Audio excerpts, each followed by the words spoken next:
নতুন তামিলনাড়ুর গল্প কর্মক্ষেত্রে মহিলাদের নিয়ে।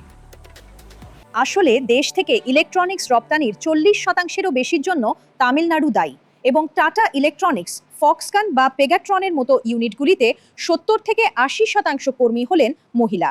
কোয়েম্বাটুরের এই ইউনিটেও বিপুল সংখ্যক মহিলা কাজ করছেন এবং তারা স্বাধীনভাবে চিন্তা করছেন এবং পুরুষ জনসংখ্যা থেকে স্বাধীনভাবে ভোট দিতে চলেছেন। সাধারণত মহিলারা কি পরিবারের পুরুষদের কথা মতো ভোট দেন, নাকি তারা নিজেরা আলোচনা করে ভোট দেন? কেমন পরিস্থিতি? সেরকম না। এখনকার মহিলারা সবাই নিজেদের চিন্তা ভাবনা অনুযায়ী ভোট দেয়। এখন বাড়িতে মালে দেওয়া হলো আর আমরা ওই সরকারকে ভোট দিয়ে দিলাম, এরকমটা আর নেই। এখন সবাই নিজেদের স্বাধীন চিন্তা ভাবনা দিয়েই ভোট দিচ্ছে। আপনি যখন ভোট দেন তখন কি ভেবে ভোট দেন? দলের কথা ভাবেন, পরিবারে আলোচনা করেন, বন্ধুদের সাথে আলোচনা করেন, নাকি মিডিয়ায় দেখেন?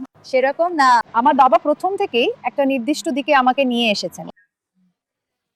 ওটাতে আমরা খুব একটা ঝামেলা করছিলাম। দিচ্ছে, মহিলাদের সবাইকে দিচ্ছে, 1000 টাকা সাহায্য হিসেবে দিচ্ছে, উন্নতির জন্য দিচ্ছে, বাচ্চাদের পড়তে পাঠিয়ে দিচ্ছে।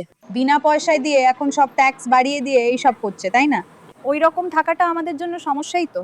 এখন বাসে বিনামূল্যে যাচ্ছি, আবার অন্যদিকে এখন যদি বাইরের বাসগুলো দেখেন টিকিটের দাম দ্বিগুণ। এরকম সব জিনিসও তো আছে, তাই না? কোনো লাভ নেই।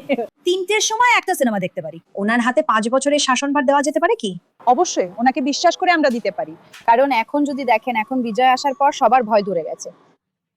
ওরা কোনো চ্যানেলেই বিজয়ের সিনেমা দেখাচ্ছে না, সিনেমাটাকেও রিলিজ করতে দিচ্ছে না। আমরা টিকিট বুক করে সেটা আবার ফেরত দেওয়ার মতো পরিস্থিতি চলে এসেছে। সব ইয়াংস্টাররা বিজয় বিজয় বলার কারণে ওনার রাজনীতির ভেতরের নীতিগুলো কেউই দেখছেন।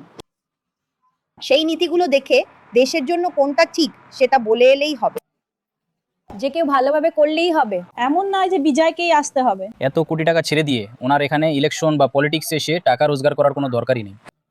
উনি ওখানেই থেকে অত মাইনে নিতে পারতেন, কিন্তু সে সব কিছু ছেড়ে যদি উনি মানুষের ভালো করতে আসেন, তাহলে আমরা জনগণ হয়ে ওনাকে সাপোর্ট করলেই উনি আসতে পারবেন। এখানে সবাই বলছে যে কি করে আপনাদের বিজয় আসবেন, কি করে উনি জিতবেন, কিন্তু মানুষের মধ্যে বিজয়ের আগের চেয়ে এখন পলিটিক্স কি সেটা জনগণের মধ্যেও স্টুডেন্টদের মধ্যেও বিজয় আসার পরেই সবাই জানতে পারছে।